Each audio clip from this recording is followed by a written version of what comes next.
नमस्कार मित्रों, आज एक प्रेरक प्रसंग लेकर उपस्थित है। आज का प्रसंग है डाकू और बढ़ई।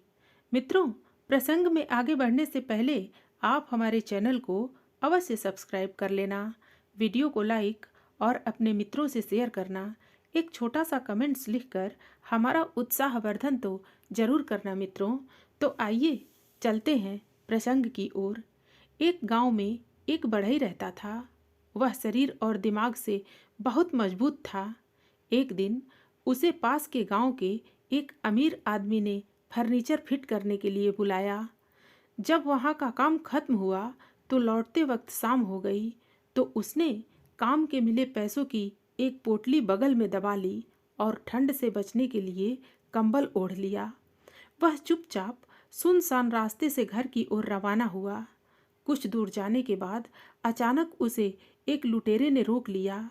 डाकू शरीर से तो बढ़ई से कमजोर था, पर उसकी कमजोरी को उसकी बंदूक ने ढक रखा था।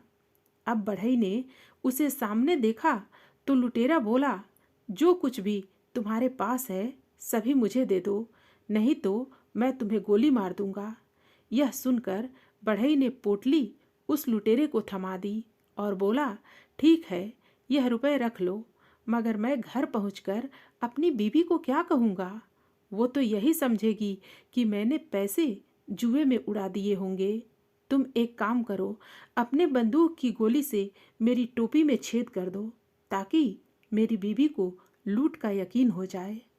लुटेरे ने बड़ी शान से बंदूक से गोली चलाकर टोपी में छेद कर दिया। अब लुटेरा जाने लगा तो बढ़ई बोला, एक काम और कर दो, जिससे बीवी को यकीन हो जाए कि लुटेरों के गैंग ने मिलकर लूटा हो, वरना मेरी बीवी मुझे कायर समझेगी। तुम इस कंबल में भी 4-5 छेद कर दो। लुटेरे ने खुशी खुशी कंबल में गोलियां चलाकर छेद कर दिए। इसके बाद बढ़ई ने अपना कोट भी निकाल दिया और बोला, इसमें भी 1-2 छेद कर दो, ताकि सभी गांव वालों को यकीन हो जाए कि मैंने बहुत संघर्ष किया था। इस पर लुटेरा बोला, बस कर, अब इस बंदूक में गोलियां भी खत्म हो गई हैं। यह सुनते ही बढ़ई आगे बढ़ा और लुटेरे को दबोच लिया और बोला, यही तो मैं चाहता था। तुम्हारी ताकत सिर्फ ये बंदूक थी, अब ये भी खाली है। अब तुम्हारा कोई जोर मुझ पर नहीं चल सकता है। चुपचाप मेरी पोटली मुझे वापस दे दो, वरना। यह सुनते ही लुटेरे की सिट्टी पिट्टी गुम हो गई और उसने तुरंत ही पोटली बढ़ई को वापस दे दी और अपनी जान बचाकर वहां से भागा। आज बढ़ई की ताकत तब काम आई जब उसने अपनी अक्ल का सही ढंग से इस्तेमाल किया।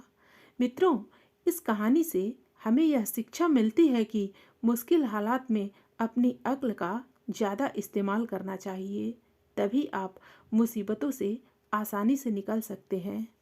धन्यवाद।